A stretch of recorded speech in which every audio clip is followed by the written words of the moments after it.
تو گویا اس نے سارے انسانوں کو زندگی دے دی، اور ان لوگوں کے پاس ہمارے پیغمبر روشن دلیلیں لا چکے،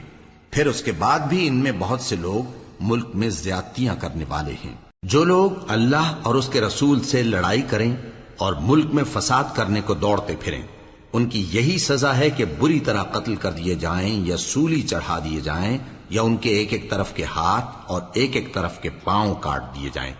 یا ملک سے غائب کر دیے جائیں۔ یہ تو دنیا میں ان کی رسوائی ہے، اور آخرت میں ان کے لیے بڑا بھاری عذاب تیار ہے۔ ہاں، جن لوگوں نے اس سے پیشتر کہ تمہارے قابو آ جائیں توبہ کر لی، تو جان رکھو کہ اللہ بخشنے والا ہے، مہربان ہے۔